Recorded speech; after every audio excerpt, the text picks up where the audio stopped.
What's going on, guys? Welcome back to Midnight Motors. Today we've got a bit more of a how-to video. We're doing a suspension rebuild on a KX250.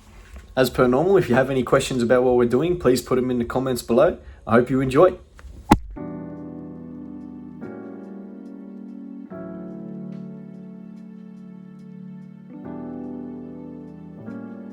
So now that we've got the fork off, so the first thing you want to do is let all the air out. So we'll just unscrew that bleeder. As well is we want to take the clickers on the compression and on the rebound. We want to take them all the way back because we don't want any tension on any of these items while we're taking it apart. And also you want to count your clicks. I'm just gonna write that down.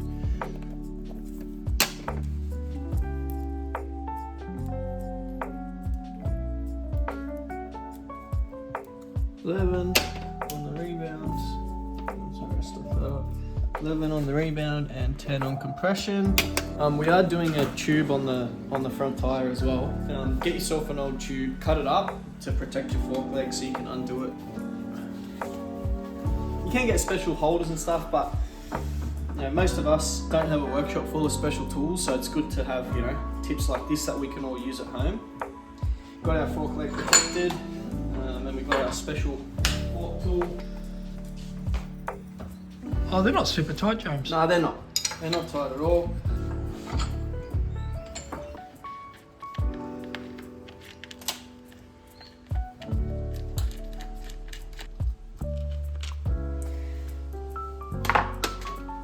This one's been leaking pretty bad. It's got a pretty nasty leak.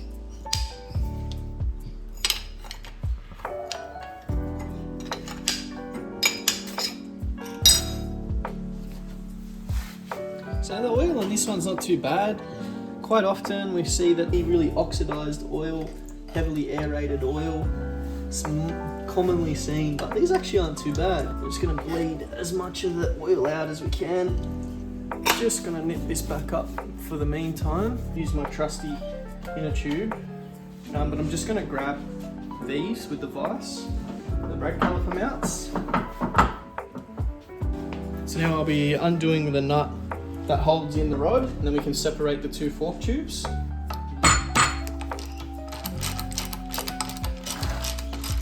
Now, sometimes when you're doing these ones, obviously the internal tube is just spinning. Sometimes putting a bit of pressure on it does assist with that.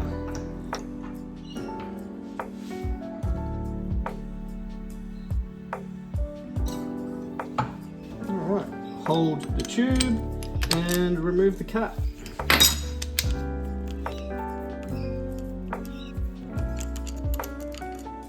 We need this rod. Now that that's all done, we can remove the whole inner tube. So I'm just going to set this one aside somewhere, gently prying, because we don't want to stab this tube. If you get any scoring on this tube, you need a new fork. All right, so we're going to gently just open up this dust seal. All right, work your way around a bit at a time until that comes off. Okay. Inside there, you can see this retainer clip in there, and we will need to remove that retainer clip to then separate the fork legs.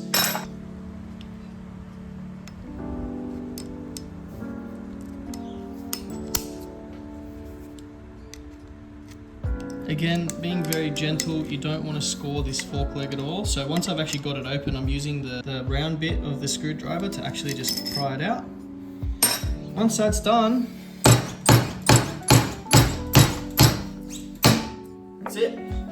We have the dust seal down here, and obviously you've got your retaining ring as discussed, and then this is your actual oil seal. So this is the one that fails.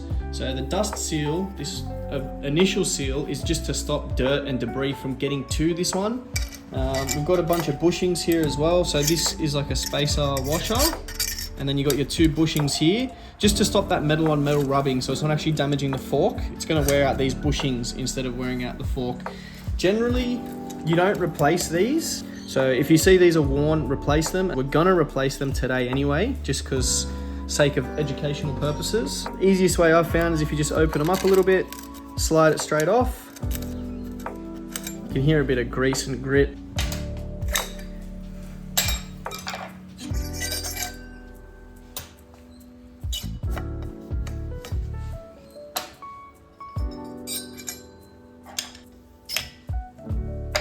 I like to lay my stuff out in the order that they've come off in. So obviously you've got your bushings, washer, oil seal, circlip or retainer, and then your dust seal. So it's gonna go back on in obviously the reverse order. So we're gonna put the dust seal first. So obviously, first and foremost, we're gonna give everything a really good clean. So we're gonna give the fork leg a really good clean, the fork tube, the internals, everything's gonna get a really, really good clean. And then we'll start reassembling with the new bushings and seals.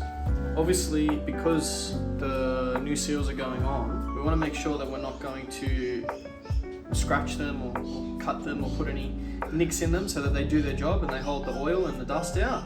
So these holes are mostly what it's going to get nicked on. So I'll start with those, just put a bit of tape over. And then obviously the ridges there too. So just a bit of tape. Just because we don't want to nick it.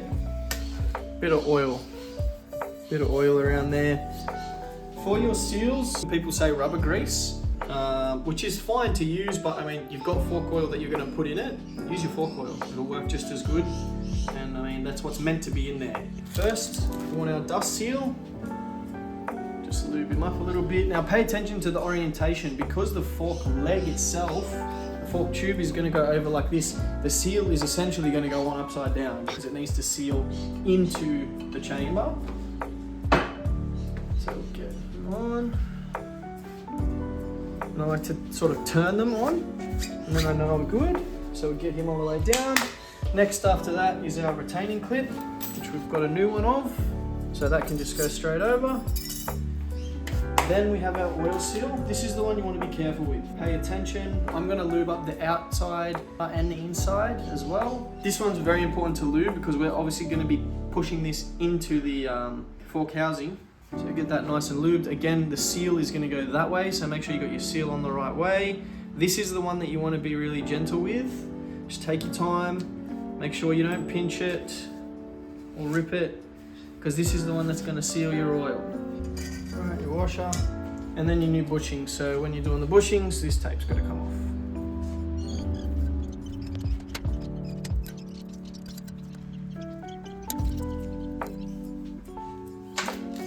These are real simple. They do have a slit, so you can just open them up.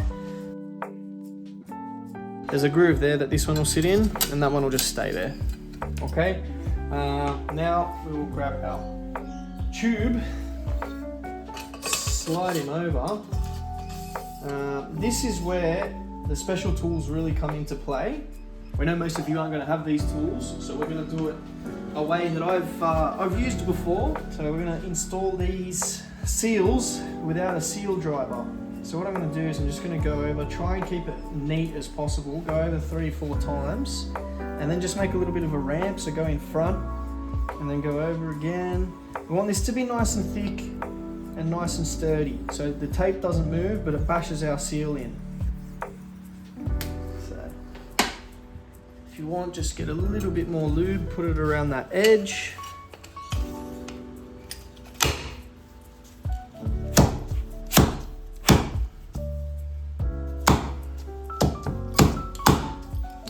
So, as you can see, with a nice thick layer of tape, we successfully drive the fork seal in with no issues. It's all nice and straight. A new retaining clip. And now it's easiest to go the open side down. And then the same screwdriver you used to remove it, just go around in a circular motion and push down. You'll hear it click. It's a bit hard to get on camera, but you can tell visually, and you can also feel it. As I said, you can feel when it's in that groove. Now we can remove our tape, which might take me a while because there's a lot on there. This is the easiest part of the whole removal and installation. You got your dust seal there, you can literally just push it down. Right, now we're all on, we start putting it back together with the caliper mounts going in the vise. New O-ring.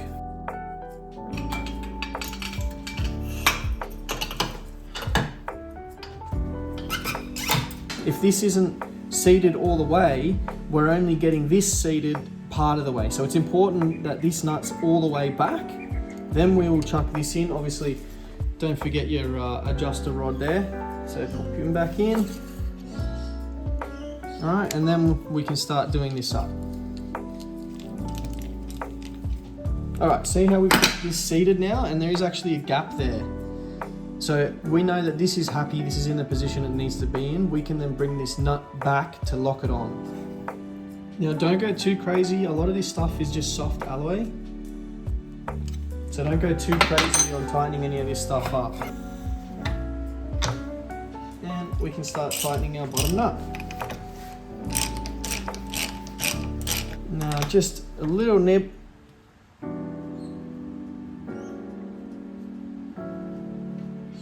That's it. We just add our oil.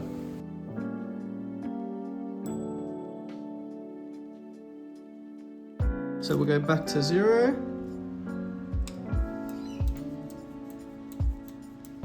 Okay, so we're at 0, and then we'll go up. Wrote down the specs here. We just went back to what it was previously. I've raced this machine a bit, so I've dialed it for me already.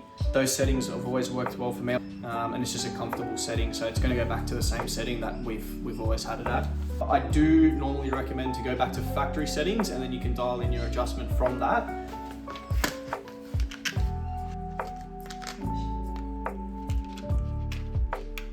I'm just going to go double check that everything is nice and tight. Alright, that's left side done. And now we're on to the right leg. So, of course, first things first, we're removing the mud guard. We're going to loosen this up.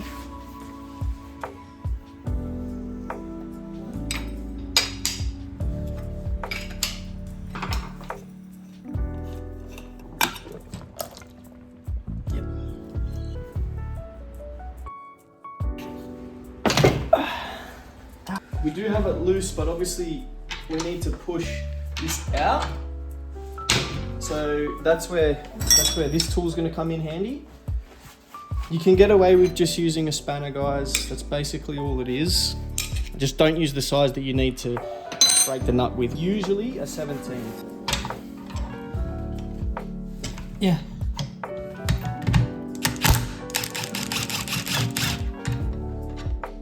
Yep. All right. So we've got the bottom nut off, which can be a bit tedious with this tool. But once that's done, much similar to your other one, we just remove this. So this is your sprung side. Now that's why Dad and I were struggling so much, because we're fighting against this spring, trying to compress this spring to get the internal rod out. So same as the last one, gentle, take your time with it. Pop that off. The retaining ring, you can just grab one of the edges.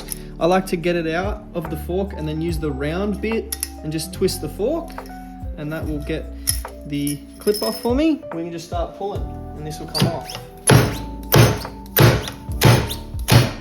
Put that apart. The bushings on this one actually look quite worn. So this bushing here has definitely had some of the coating taken off it. Just open that up a little bit, just enough to get it over. And then she's off. The rest of this stuff will just come straight off.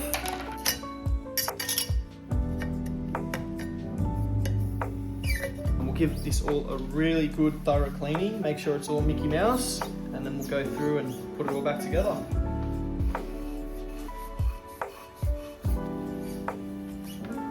So like we did on the last one, we're just going to cover up these sharp bits here, just so we can slide all our seals on without any fear of nicking them. Just any of these edges. So there's 2 round holes and just that lip there for the bushing. We're going to give the tape a little bit of an oil. We're going to go the same in reverse of the way these have been taken off. So dust seal, retainer, oil seal, washer, bushings. Everything is going to get oiled. Everything is going to get lubricated.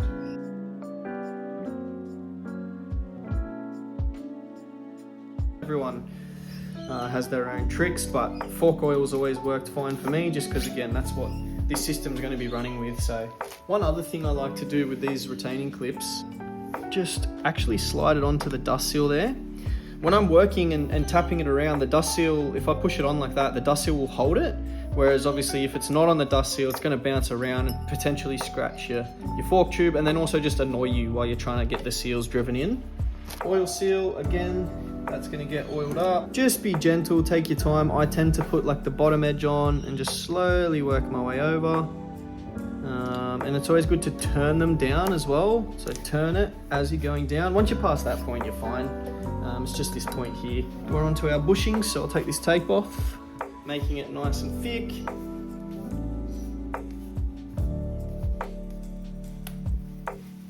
Okay, and then we're just going to start tapping our seal down. We can see it's seated all the way around. It's nice and even. Next, we will chuck down our retainer, our nice new retainer. Open end down, push that in, and I try and push it down as far as I can with my hands. And then I'll just go through and make sure it's all even. You've still got your dust seal there. All I'm gonna do, push them down, and your dust seal's on. So that's rebuilt, new bushings, new seals. We're just gonna put everything back together, put some oil in it. Since the spring rate is stronger than both me and Dad put together, we've just come up with the ratchet strap. So we can get this through. Keep going, keep going.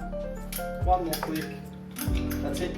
And release. So easy. Got it? Yep. Alright, so similarly to the last one, this nut needs to be all the way home so that we can get this one all the way on.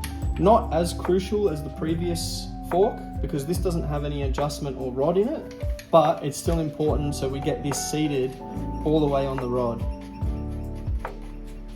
So again, if the cameraman wants to come in a bit closer, you can see that gap there. So we know that we've got this all the way seated, and we can then tighten this lock nut up onto the main nut. Again, nothing crazy, we just want to nip it up. It's all soft alloy, we don't want to go too crazy on anything like this. Now again, with the special tools, this here is a special tool. We want you guys to be able to do this at home, so we try and avoid using any special tools where we can, to show you how we would do it without special tools. Doing that up, a couple of threads just to keep everything square and aligned. And I'm going to do this up. If we have the tube on a little bit of an angle, and I'm simply just going to pour straight onto the tube, and the oil will go directly into the fork.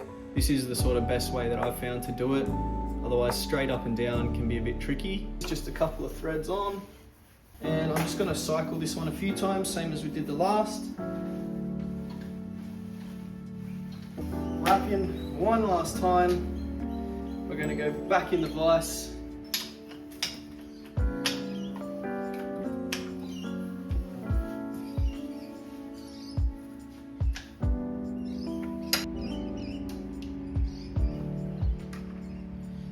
What's next, mate? That's it.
What do you think? Well, I think two things. I think one, we need new pads because the oil's leaked out onto them and soaked them, and it's fading. It's not as good as it used to be, but it probably feels as nice as it's ever felt, I reckon. Oh, excellent. I reckon they had crappy quality oil in there previously. It feels great. It feels really good. It feels nice and smooth how we want it. So yeah, happy to take it on the track? Yeah. Give us some dirt? 100%. Oh, next video. See you.